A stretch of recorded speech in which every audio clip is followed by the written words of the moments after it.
بسم اللہ الرحمن الرحیم۔ السلام علیکم۔ روشنی لائٹ چینل میں خوش آمدید۔ معز الدین ابو الفتح بن الپ ارسلان المعروف سلطان ملک شاہ، جن کے دور میں سلجوق سلطنت کو وہ شان و شوکت نصیب ہوئی جو نہ پہلے کبھی ملی اور نہ بعد میں ملی، اور یہ وہی سلطان تھے جنہوں نے اناطولیہ میں مسلمان ترکوں کے لیے دروازے کھولے۔ سلطان ملک شاہ انتہائی خدا ترس بادشاہ تھے، اور اس سے پہلے کہ میں آپ لوگوں کے سامنے ان کی ابتدائی زندگی کے حالات شیئر کروں، اس سے پہلے میں آپ لوگوں کو ان کا ایک واقعہ سناتی ہوں جو تاریخ کی کتابوں میں محفوظ ہے، اور جس سے اندازہ ہوگا کہ سلطان ملک شاہ کتنے بہادر، کتنے نیک ترس اور اپنی رعایا کا خیال رکھنے والے بادشاہ تھے۔ واقعہ کچھ یوں ہے کہ ایک دفعہ سلطان ملک شاہ اپنے سپاہیوں کے ساتھ کسی سفر میں تھے۔ جس جگہ ان کے سپاہیوں نے خیمے گاڑے، وہی سپاہیوں کو ایک بوڑھی عورت کی گائے چرتی نظر آئی۔ وہ بوڑھی ایک غریب عورت تھی جس کا گزر بسر صرف اسی گائے کے دودھ پر تھا۔ سپاہیوں نے گائے کو پکڑا اور ذبح کر کے کھا گئے۔ وہ بڑھیا آ کر روئی پیٹی تو اسے کسی نے کہا کہ کل کو سلطان ملک شاہ فلاں پل سے گزریں گے، تم وہاں آ جانا اور بادشاہ کے سامنے اپنی شکایت پیش کرنا۔ بڑھیا صبح سویرے ہی اس پل پر کھڑی ہو گئی، اور جب سلطان ملک شاہ سلجوقی وہاں سے گزرے تو بڑھیا نے ان کے گھوڑے کی لگام تھام لی۔ کسی نے بڑھیا کو ڈانٹا کہ یہ کیا کر رہی ہو؟ تو اس نے کہا کہ سلطان، تو نے میرے ساتھ اپنا حساب کتاب اس پل پر چکانا ہے یا پل صراط پر؟ سلطان ملک شاہ اللہ کے خوف سے تھرا گئے، اور وہ اپنے گھوڑے سے فوراً اترے اور بڑھیا سے کہا کہ پل صراط پر تو حساب کتاب ناممکن ہے، تم مجھ سے اپنا معاملہ یہی حل کر لو۔ تب بڑھیا نے اپنی شکایت سلطان کے گوشے گزار کی، اور سلطان نے بڑھیا کو فوری انصاف دلایا۔ ناظرین اکرام، سلطان ملک شاہ انتہائی خدا ترس بادشاہ تھے، اور ان کا 20 سالہ دور حکومت امن و چین اور خوشحالی کا سنہرا دور تھا۔ یہ 6 اگست 1055 میں پیدا ہوئے، اور ان کے والد سلطان الپ ارسلان نے ان کی پرورش اور تربیت بڑی توجہ سے کی، اور انہیں اس وقت کے نامور علماء سے دینی اور دنیاوی تعلیم دلوائی، اور اس کے ساتھ ساتھ انہیں جنگی مہمات کے لیے ایک نڈر جنگجو کے طور پر بھی تیار کیا۔ یہاں تک کہ سلطان ملک شاہ 8 سال کی عمر تک حکمرانی کے قابل بن چکے تھے، اور 10 سال کی عمر میں وہ جارجیا کے خلاف جنگی مہم میں اپنے والد کے ساتھ تھے۔ یہاں تک کہ فوج کے لیے خیمے لگانے کے وقت بھی سلطان الپ ارسلان نے اپنے بیٹے ملک شاہ کو عام سپاہیوں کے ساتھ رکھا، اور 10 سال کی عمر میں سلطان ملک شاہ نے نظام الملک کے ساتھ ایک بازنطینی قلعہ مریم نسین بھی فتح کیا۔ سلطان الپ ارسلان نے آپ کی انہی خوبیوں کو دیکھتے ہوئے 1066 میں، یعنی جب سلطان ملک شاہ 11 سال کے تھے، تو انہیں اپنا ولی عہد نامزد کر دیا۔ سلطان الپ ارسلان نے مشاہدہ کیا کہ ملک شاہ ایک نرم دل، عادل، اسلام پسند اور حکمرانی کے قابل شہزادہ ہے، اور جب سلطان الپ ارسلان کی شہادت 1072 میں ہوئی تو ملک شاہ صرف 17 سال کی عمر میں تمام سلجوق سلطنت کے حکمران بن گئے۔ ذرا غور کریں تو یہ وہی ایج ہے جسے ہمارے ہاں ٹین ایج کہا جاتا ہے۔ میں آپ سب کے سامنے بہت سے ایسے شہزادوں، بادشاہوں اور سلاطین کے نام پیش کر سکتی ہوں جنہوں نے 15، 16 یا 17 سال کی عمر میں بڑی بڑی جنگی فتوحات حاصل کی، عظیم جنگیں لڑی اور شان و شوکت کے ساتھ عظیم سلطنتوں پر حکومت کی، مگر آج کے مسلمان نوجوان کو ٹین ایج ہونے کا بہلاوا دے کر اس کی صلاحیتوں کو نکھرنے ہی نہیں دیا جاتا، جس کے نتیجے میں وہ ساری عمر یا تو اپنی ذمہ داریوں کو صحیح سمجھ نہیں پاتا یا اس میں انہیں ادا کرنے کی صلاحیت نہیں ہوتی۔ بہرحال یہ ایک الگ موضوع ہے، چلتے ہیں ویڈیو کی طرف۔ اپنی حکمرانی کے پہلے 2 سال سلطان کا وقت اندرونی بغاوتوں اور سرحدی لڑائیوں کو ختم کرنے میں گزر گیا۔ انہوں نے سلجوق سلطنت کے سب سے قابل وزیر نظام الملک کو اپنی وسیع و عریض سلطنت کا وزیر اعظم مقرر کیا، اور پھر کارا خانی اور غزنوی ریاستوں کے خلاف مہم جوئی شروع کی جو کہ ان کی سلطنت کے لیے خطرہ بن رہے تھے۔ اپنی حکومت کے ابتدائی سالوں میں سلطان ملک شاہ کے چچا کاورد بن چاغری، جو کہ کرمانی سلجوقیوں کے حاکم تھے، انہوں نے ملک شاہ کی حکومت کو تسلیم کرنے سے انکار کر دیا اور تخت پر قبضہ کرنے کی کوشش کی۔ ہمدان کے قریب چچا اور بھتیجے میں خون ریز لڑائی ہوئی اور کاورد قتل ہوا، جس کے بعد ملک شاہ نے کرمان کے علاقے پر بھی قبضہ کر کے 1073 میں سلطان بن الپ ارسلان کو اس علاقے کا حاکم مقرر کیا۔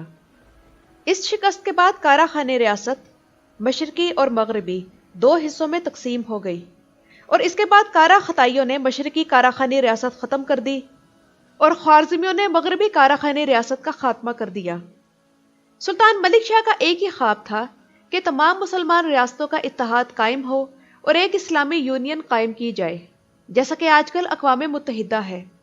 انہوں نے اپنے اس مقصد پر کام شروع کیا اور اسی مقصد کی خاطر ان کے عباسی خلیفہ قائم بامر اللہ سے قریبی تعلقات تھے، اور خلیفہ نے ملک شاہ کو معز الدین اور جلال الدولہ کے القاب عنایت کیے، جو کسی بھی مسلم حکمران کو عباسی خلافت کی طرف سے پہلی بار ملے تھے۔ ان کے دور میں اناطولیہ کی فتح تیزی سے مکمل ہوئی اور سلطان نے اپنے ایک قریبی رشتہ دار سلیمان شاہ بن قتلمش بن اسرائیل کو اناطولیہ کا والی مقرر کیا۔ اس سے پہلے یہ علاقہ رومیوں کے قبضے میں تھا۔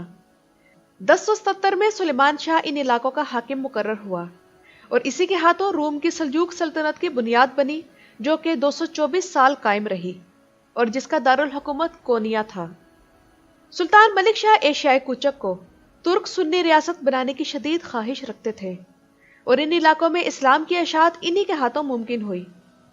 انہوں نے بہت سے بازنطینی علاقے فتح کر کے وہ دیوار گرا دی جس کی وجہ سے یورپ میں اسلام کی تبلیغ رکاوٹ تھی۔ سلطان ملک شاہ کے بہترین کمانڈر منصور، آرتک بے، توتک اور ایلپ الگ تھے، جنہوں نے بازنطینیوں کو مسلسل شکست دے کر اناطولیہ کو فتح کیا، اور اس دور میں اناطولیہ کی عیسائی آبادی بازنطینی سلطنت اور ان کے قلعہداروں اور امیروں کے ہاتھوں ظلم و ستم کا شکار تھی۔ مقامی جاگیردار ان پر بہت ظلم کرتے تھے، اس لیے مقامی بازنطینی عیسائیوں نے مسلمانوں کی آمد کا استقبال کیا، جنہوں نے اس عیسائی آبادی کو ملک شاہ کے حکم سے انصاف فراہم کیا اور یہاں انہیں امن و چین والی زندگی گزارنے کی سہولیات دی۔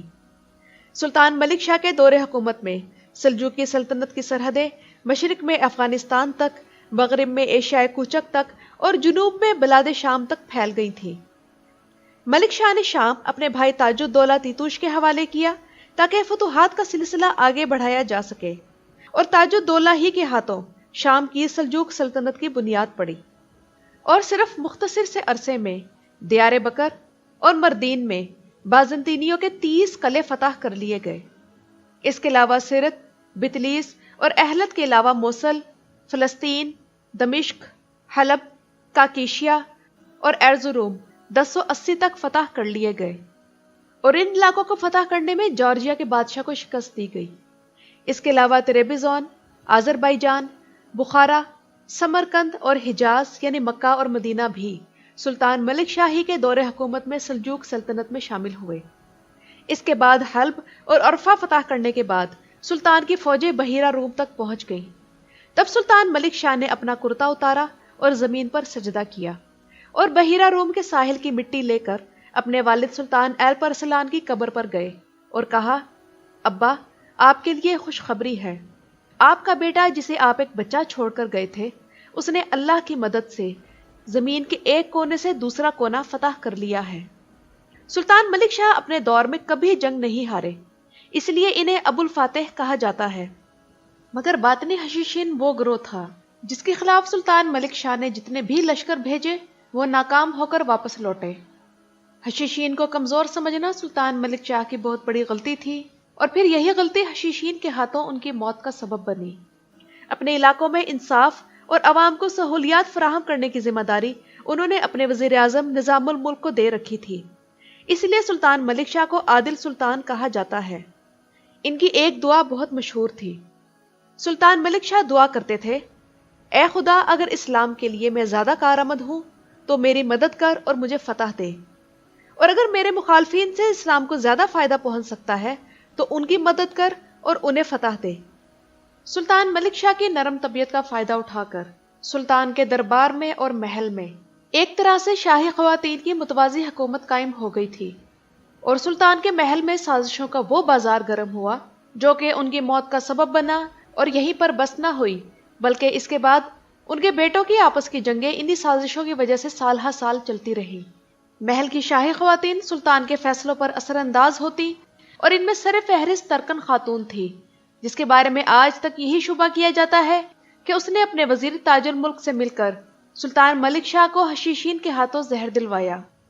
سلطان ملک شاہ کا وزیر اعظم نظام الملک حشیشین کے ہاتھوں قتل ہوئے، اور اسی سال 20 نومبر 1092 کو سلطان ملک شاہ کو زہر دیا گیا اور پھر نامعلوم قاتلوں کے ہاتھوں قتل کر دیا گیا۔ آپ کا جنازہ اصفہان لے جایا گیا اور آپ ہی کے بنائے گئے مدرسے کے ساتھ مقبرے میں دفن کیا گیا۔ ناظرین اکرام، سلطان ملک شاہ کے دیوان اعلیٰ کا تاریخ میں بہت تذکرہ ملتا ہے۔ دیوان اعلیٰ اصل میں ایک حکومتی تنظیم تھی اور نظام الملک کی مدد سے اس میں 5 لاکھ سپاہیوں کی فوج بھرتی کی گئی تھی۔ سلطان ملک شاہ نے ریاستی بجٹ میں سے غریب لوگوں، سائنسدانوں اور ماہر فنون کی مدد کے لیے الگ وظائف مقرر کر رکھے تھے۔ علماء اور ماہرین کی بہت عزت کی جاتی اور ان کے علم کی قدر کی جاتی۔ ان کے دور میں اہم علماء مثلا امام غزالی، کاشغرلی محمود اور گرگانی کو ان کے دور حکومت میں بہت عروج نصیب ہوا۔ سلطان الپ ارسلان نے سلجوقی سلطنت میں مدرسے قائم کیے جہاں علم حاصل کرنے دور دور سے لوگ آتے، اور سلطان الپ ارسلان اپنے ذاتی جیب سے اپنی آمدنی کا 10واں حصہ انہیں دیتے۔ ان کے بعد سلطان ملک شاہ نے مزید مدارس قائم کیے اور انہیں سالانہ 3 لاکھ دینار عطیہ کرتے، جبکہ سلطان ملک شاہ کے بیٹے سلطان سنجر سلجوقی تاریخ کے وہ واحد سلطان تھے جنہوں نے لاکھوں دیناروں کے ساتھ ساتھ ہزاروں گھوڑے، قیمتی کپڑے اور بیش قیمت سامان ان سائنسدانوں، علماء اور فضلاء کو دیتے تاکہ وہ کمانے کی فکر سے بے نیاز ہو کر علمی اور تحقیقی کام جاری رکھ سکیں۔ سلطان ملک شاہ کے دور حکومت میں قائم ہونے والے سب سے اہم مدرسے مدرسہ نظامیہ تھے، جو بڑے بڑے سلجوقی شہروں میں بنائے گئے اور جہاں سائنس، کلچر، زراعت، صنعت اور تجارت سکھائی جاتی۔ ان کے وزیر نظام الملک سلطان ملک شاہ کے بارے میں کہتے کہ سلطان ملک شاہ مذہبی ہے، عالموں کی عزت کرتا ہے، درویشوں کا ادب کرتا ہے، غریبوں کے ساتھ شفقت کرتا ہے اور عوام کے ساتھ انصاف کرتا ہے۔ اللہ تعالیٰ سلطان ملک شاہ کی قبر کو جنت کے باغوں میں سے ایک باغ بنائے اور ان کی قبر کو نور سے بھر دے، آمین۔ ویڈیو کے بارے میں اپنی رائے کمنٹ سیکشن میں ضرور دیجیے گا۔ ویڈیو دیکھنے کا شکریہ۔